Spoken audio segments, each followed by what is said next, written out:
kiriman Kak Maya, katanya, "Selamat tengah malam, Kisi. Ini berlaku pada diri kakak. Benar-benar kisah ini berlaku sangat-sangat.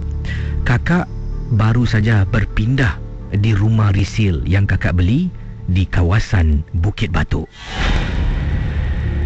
Jadi kakak ada seorang anak lelaki berusia 5 tahun.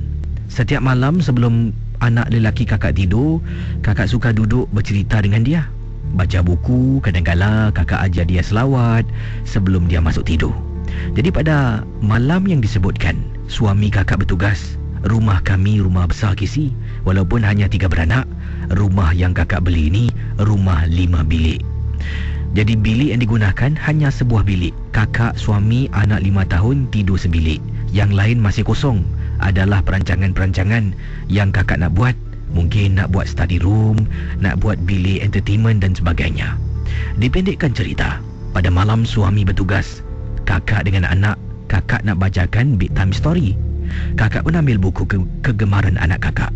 Kemudian anak kakak ni kadang-kala kalau mood dia baik, dia akan suruh kakak baca dekat tepi. Kadang-kala dia nak ajak gurau. Jadi dia suruh kakak tarik selimut, ambil lampu suluh. Kakak dan anak kakak duduk bawah selimut. Bayangkan kita berdua duduk bersila di bawah selimut atas katil. Jadi macam camping gitulah. Dengan lampu suluh, tutup lampu bilik. Kakak sedang bercerita ni, baca buku. Dia pun duduk. Dari duduk dia baring, dah nak tidur lagi sih. Tiba-tiba lampu suluh yang kakak ada hidupkan di bawah selimut tu mati secara tiba-tiba. Kisi, bila lampu suluh mati, kakak hidupkan balik tak boleh hidup. Goyang, goncang lampu suluh.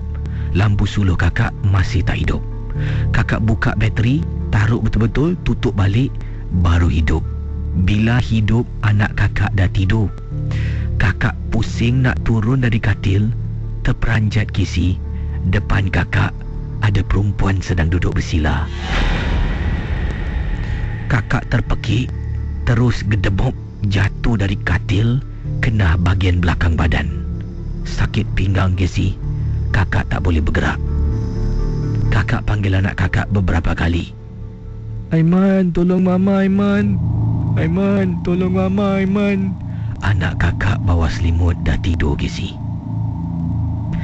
Selimut anak kakak tiba-tiba terselak, tapi tak nampak orang. Kakak tercapai telefon bimbit. Telefon suami. Suami pulang dengan segera. Tengok apa yang berlaku. Pergi hospital. Belakang kakak ni fractured sedikit. Kakak tak berani nak bilang suami apa yang kakak nampak.